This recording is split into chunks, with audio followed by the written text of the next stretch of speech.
Salut à tous, bienvenue dans cette nouvelle vidéo. On va évoquer l'actualité football du jour. Alors, dans 2 jours, le match retour contre la Real Sociedad. Demain, on fera l'avant-match. On va notamment analyser la conférence de presse de Luis Enrique. Normalement, je crois que c'est Marquinhos qui accompagnera Luis Enrique en conférence de presse. Donc, on verra ça aussi. Donc, on commence avec Luis Enrique qui a confirmé auprès de Kylian Mbappé lors de son échange lors de son échange avec le joueur, sa volonté de préparer la saison prochaine avec ses décisions. Dans ce cadre, le voir jouer tous les matchs de Ligue 1 est donc pas envisageable. Donc ce ne serait pas une immense surprise de ne pas le voir jouer tous les matchs de Ligue 1. Mais par contre, il compterait sur lui pour les matchs de Ligue des Champions.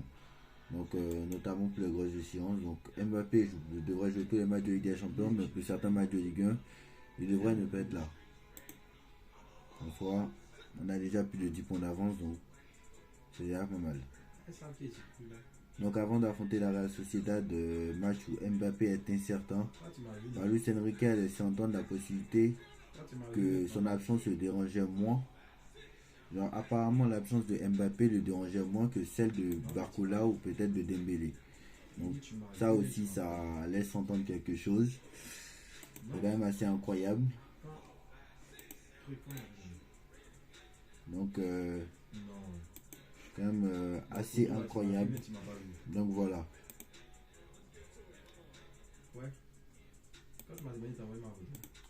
Donc, Donnarumma, à l'heure actuelle, c'est le match de Donnarumma face à la l'ASM. Donc Donnarumma était élu, pour moi c'était l'homme du match face à Monaco. 1,61 buts évités, 5 arrêts dans la surface dans 3 décisives, 25 passes, 25 sur 29 passes précises. Donc ça fait à peu près 86%, alors que d'habitude dans les relances ce n'est pas très bon. 15e clean sheet de la saison, 2 très bonnes lectures de la profondeur. Donc pour l'instant c'est vraiment pas mal. Et j'espère qu'en huitième de finale retour, bon, là j'espère qu'il ne fera pas la même chose à Sociedad que ce qu'il a fait à Madrid, mais on espère qu'il continuera comme ça jusqu'à la fin de la saison. Parce que là maintenant les grosses échéances c'est maintenant. Donc voilà. Donc Leverkusen prend 10 points d'avance sur le Bayern de Munich à 10 journées de la fin. Donc Leverkusen a gagné 2-0 cet après-midi grâce à Frimpong. Et grâce à ses puissants en Frimpong à gauche et Grimaldo à droite. Enfin Frimpong à droite et Grimaldo à gauche. Donc grâce à Grimaldo et Frimpong, l'équipe de Xabi Alonso se dirige tout droit vers le titre qui mettrait fin à la légomine du Bayern qui a gagné 11 titres d'affilée de Bundesliga. Donc voilà. Donc ce serait incroyable quand même. Donc seule équipe en Europe invaincue.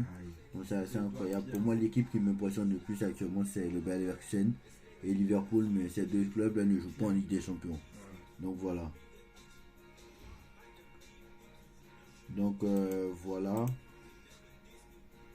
Donc Luis Enrique, il y aura la conférence de presse à 17h15. La conférence de presse sera à 17h15. Donc on fera l'avant-match de 18 à 19h. Donc la conférence de presse sera à 17h15. Mais Bradley Barcola donc sera accompagné de Luis Enrique en conférence de presse pour ce match et non pas Marquinhos, parce que bon, pour les matchs de Ligue des Champions vous savez qu'il y a toujours un joueur qui vient, et aujourd'hui c'est pas Marquinhos, donc c'est Bradley Barcola. Donc voilà.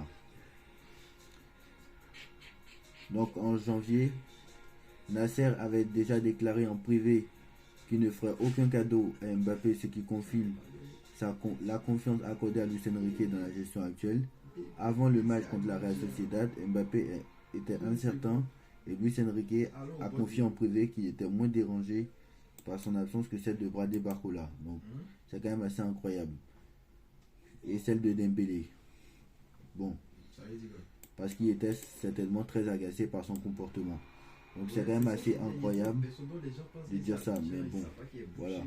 Donc ça se confirme, hein, vraiment il était vraiment, c'est quand même assez bizarre, mais bon, voilà. Donc maintenant la mauvaise nouvelle du jour, c'est que Danilo Pereira s'est blessé ce jeudi à l'entraînement. Donc jeudi soir, jeudi à l'entraînement, Danilo s'est blessé. Donc il s'est blessé ce jeudi soir. Et donc il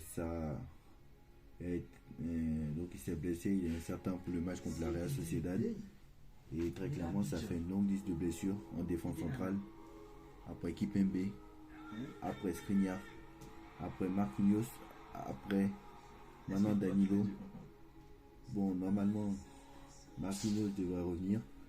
Marquinhos devrait être là contre la Real Sociedad.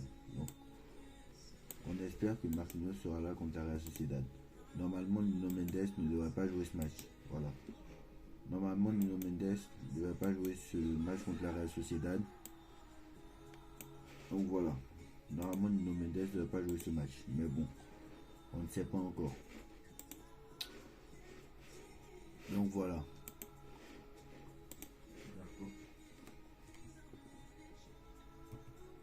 C'est quand même assez incroyable.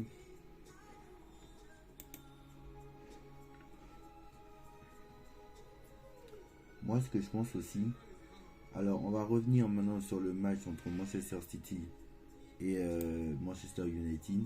Comme vous savez, la semaine prochaine, dimanche prochain, il y aura City-Liverpool aussi. Donc un gros match pour le titre. Liverpool premier, City deuxième. Ce sera assez incroyable. Un partout au match aller. Ce sera assez incroyable de voir ça. Aujourd'hui, City n'a pas été réellement impressionnant. Mais City a quand même gagné contre Manchester United. Très clairement, United en première mi-temps, bon. Après, c'est vrai que City a fait tourner le ballon, de longues séquences de possession comme d'habitude, mais n'a pas été réellement dangereux. En deuxième mi-temps, c'était beaucoup mieux, beaucoup été dangereux et City a été surpris en première mi-temps par l'ouverture du score de Marcus Rashford.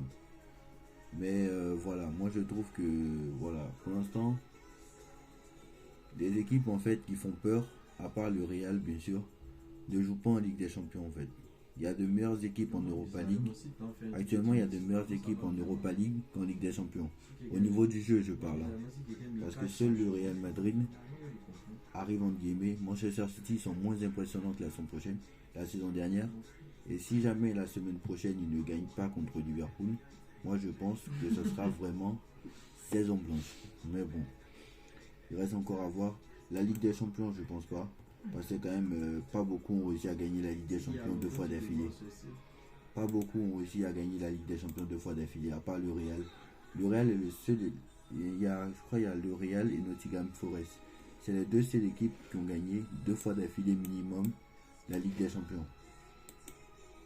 C'est les deux seules équipes qui ont réussi à faire ça. Donc c'est quand même assez incroyable. Donc je pense pas quand même. Mais quand même, on va voir parce que là on est en quart de finale de la FA Cup. Il reste United, il reste Liverpool. Donc il y a United-Liverpool le 17 mars. Il y a City-Newcastle le 16 mars. Le jour de mon anniversaire. Il y a Chelsea-Leicester le 17. Donc Chelsea aussi est encore en finale de Cup. Donc là aussi, il va falloir voir ça. Donc de très très près. Il va falloir regarder ça de très très près. Il y a de grandes chances que Chelsea aille aussi en finale. Donc comme vous savez, il y a aussi Liverpool en FA Cup. Il y a Liverpool, il y a Manchester City.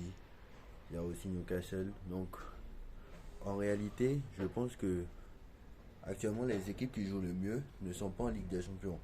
Ça c'est sûr et certain, tout le monde l'a bien compris. Donc voilà.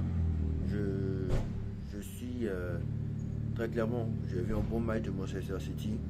Mais bon, honnêtement, moi j'étais même pas impressionné par le jeu de Manchester City et de cette victoire de but 1 parce que Manchester City s'est fait surprendre très vite alors qu'il menait, alors qu'il dominait le match. Donc pour moi, ils ont battu un Manchester United très faible. Pour moi actuellement, Manchester United n'est pas si fort que ça. Donc voilà. Pour moi, ils ont battu United, c'est bien. Mais bon, c'est normal quoi. Pour moi c'est normal. Donc voilà. En tout cas, on se retrouve demain pour l'avant-match PSG et Real Sociedad. Donc voilà, je vais essayer de ne pas faire ça trop tard. La conférence de presse, je crois, est à 17h, 18h. Je ne sais pas à quelle heure c'est. Je crois 17 ou 18h. Donc je crois que c'est 17h, si je ne me trompe pas. Donc 17h, je vais essayer de faire la conférence de presse à 18h. On va la faire tôt, comme ça c'est fait aussi. Donc on fera l'avant-match très tôt, et on fera l'actu après. Donc voilà. Dites-moi en commentaire ce que vous en pensez, on like, on partage, on commente, on s'abonne et on se retrouve très vite pour une nouvelle vidéo. Tchuss.